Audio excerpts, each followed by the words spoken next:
जब हम फ्लाइट में सफर कर रहे थे भोपाल से जब दिल्ली आए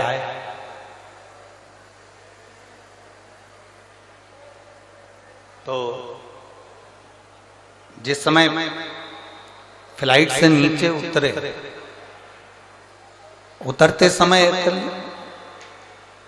लड़के ने एक प्रश्न किया, बड़ा अच्छा प्रश्न है, आपके और हमारे जीवन की सिद्धता को सिद्ध करता है। प्रश्न बहुत अच्छा है। उस लड़के ने प्रश्न किया,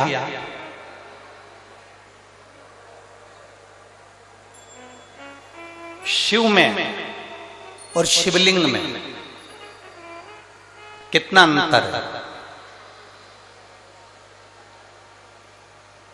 रेवाड़ी की जीजियों और हरियाणा के मेरे जितने जीजाउन बैठे हैं बड़े सावधानी से सुनिएगा। शिव में और शिवलिंग में कितना अंतर है?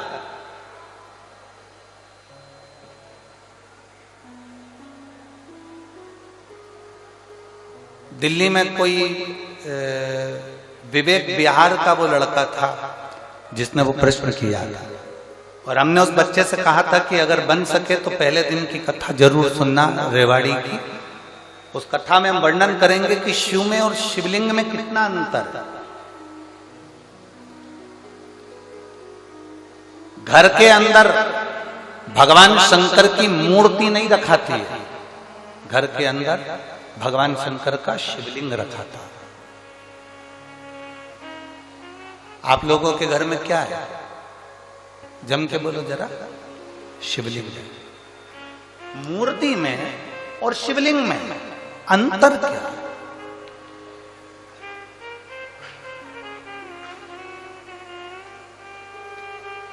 मूर्ति में और भगवान शंकर के शिवलिंग में अंतर क्या है?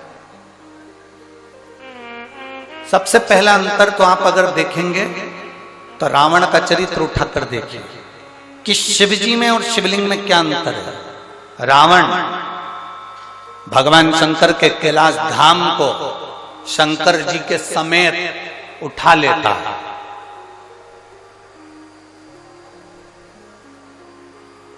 लंकाधिपति रावण, लंकाधिपति लंकेश, शंकर भगवान को कैलाश पर भगवान शिव बैठे हैं और रावण भगवान शंकर को कैलाश के समेत शंकर भगवान को उठा लेता है। बोलो उठाता है कि नहीं उठाता? जम के बोलो जरा। उठाता है ना? रावण भगवान शंकर को कैलाश के समेत उठा लेता है, और वही रावण जब शिवलिंग पृथ्वी पर रखा जाता है, रावण अपनी पूरी शक्ति को लगा देता है तो भी शंकर भगवान के शिवलिंग को नहीं उठा पाता है।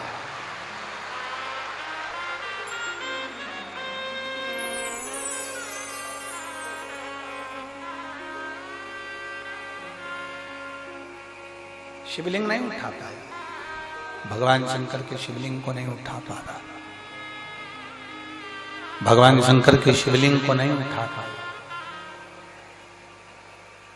रावण शिव को उठा लिया,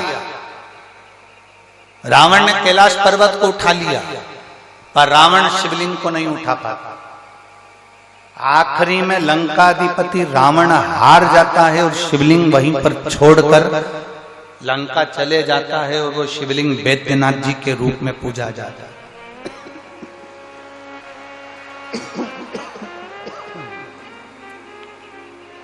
अंत में वो शिवलिंग वैद्यनाथ जी के रूप में पूजा था।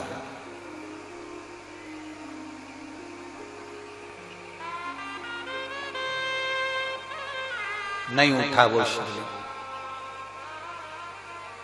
उठ नहीं पाया वो शिवलिंग। क्यों?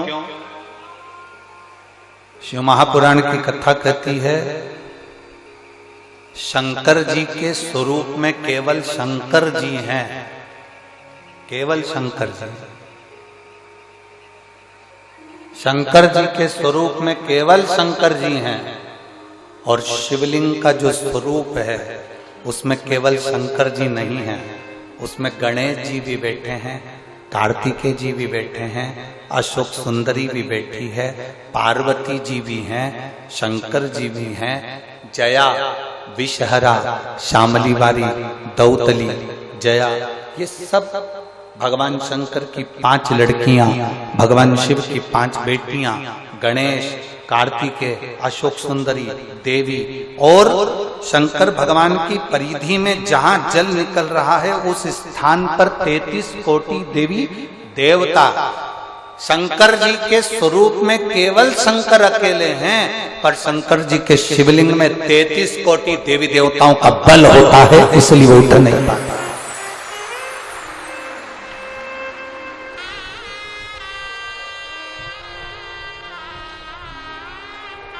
ब्रह्मा जी की पूजन करने के लिए कहीं नहीं जाना, भगवान विष्णु की पूजन करने के लिए कहीं नहीं जाना, इंद्र की पूजन करने के लिए कहीं नहीं जाना, गरुड़ वरुण की पूजन करने के लिए कहीं नहीं जाना, नवग्रह देवता की पूजन करने के लिए कहीं नहीं जाना। एक एक देवता की, कुल देवी, पितृदेव, वास्तुदेव, आहुतदेव, वासुकी देव, ये सारे देवताओं की पूजन करने के लिए कहीं नहीं जाना।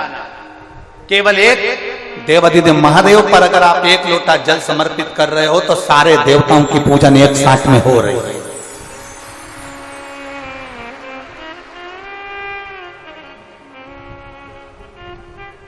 शिव को उठाना सरल है पर शिवलिंग को उठाना कठिन। और दूसरा प्रसंग आया, आप लोग वृंदावन के नजदीक में रहते हैं,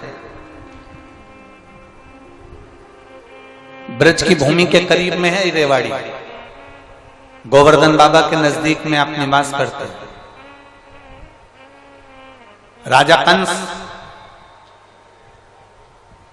जिस कंस ने अपना उपद्रव मचाया, जिस कंस ने सब कुछ अपना बना लिया, जिस कंस ने अपनी बहन को कारागार में डाल दिया, जिस कंस ने अपने दामाद को कारागार में डाल दिया, जो कंस भगवान कृष्ण का द्रोही बन गया, वो कंस महेंद्र पर्वत पर जाकर, जिस जगह पर भगवान परशुराम बैठकर तप साधना करते हैं, कंस परशुराम भगवान को पर्वत के साथ में उठा लेता है। वो कंस, वो राजा कंस महेंद्र पर्वत पर परशुराम भगवान को महेंद्र पर्वत के समेत उठा लेता है, महेंद्र पर्वत के समेत। अब एक दिन कंस आया और परशुराम भगवान महेंद्र पर्वत पर बैठकर तप साधना कर रहे थे और कंस उनको उठाने वाला, पर्वत उठता नहीं है। कंस जब भी महेंद्र पर्वत पर जाता था परशुराम भगवान को पर्वत के समेत उठा लेता था, पर आज पर्वत उठाने, कंस ने एड़ी से चोटी तक का बल लगा लिया पर वो महेंद्र पर्वत नहीं उठा और ना परशुराम भगवान उठे।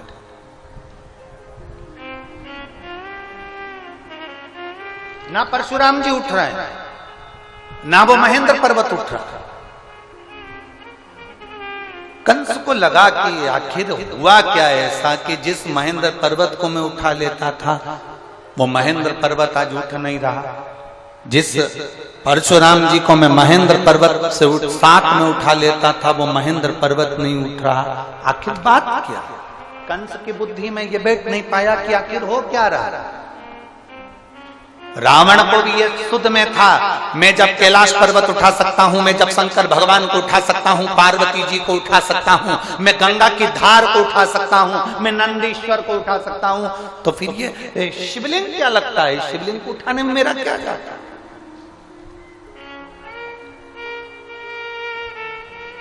पर्वत को उठाना सरल है, शंकर भगवान को उठाना सरल है, पार्वती जी को उठाना सरल है, नंदी को उठाना सरल है, पर शिवलिंग को उठाना कठिन है क्योंकि उसमें सारे देवताओं का बल और तत्व प्राप्त हो गया है, सब कुछ है।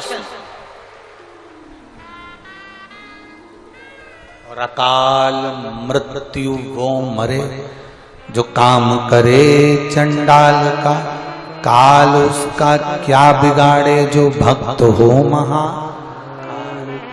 जो शिव का उपासक उसको क्या भय,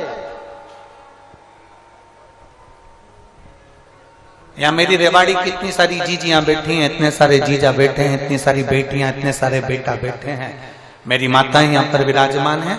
मैं उनसे पूछना चाहूंगा, कभी आपने किसी भी संत को, साधु को, सन्यासी को, तपस्वी को, देवता को, देवी को शंकर भगवान के स्वरूप की पूजन करते हुए नहीं देखा होगा? आपने जिसको भी देखा होगा शिवलिंग की पूजन करते देखा होगा। आपने किसी देवी देवता को शंकर के स्वरूप की पूजन करते हुए नहीं देखा होगा। आपने देखा होगा तो शिवलिंग की पूजन करते देखा।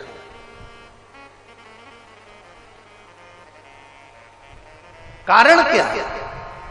उसका एक कारण, प्रदोष, शिवरात्रि, सोमवार की अष्टमी। प्रदोष भी हर महीने आती है, शिवरात्रि भी हर महीने आती है, सोमवार भी हर महीने 2, 3, 4, 5 पड़ी जाती है। सोमवार की अष्टमी जरूर साल भर में 4 या 5 आती है। सोमवार, प्रदोष, शिवरात्रि, सोमवार की अष्टमी, ये वो तिथियां हैं, ये वो वार हैं। अगर कोई भूल से भी शंकर भगवान के शिवलिंग का निर्माण करता है या अपने घर में रखे हुए शिवलिंग पर शमी पत्र को समर्पित कर देता है, तो जिंदगी में उसका बाल बांका हो ही नहीं सकता। प्रदोष के शमी पत्र में बल होता है, प्रदोष के शमी पत्र में। मैं सुनील जी को धन्यवाद दूंगा, आपको बहुत बहुत साधुवाद। ये 5 दिन की कथा में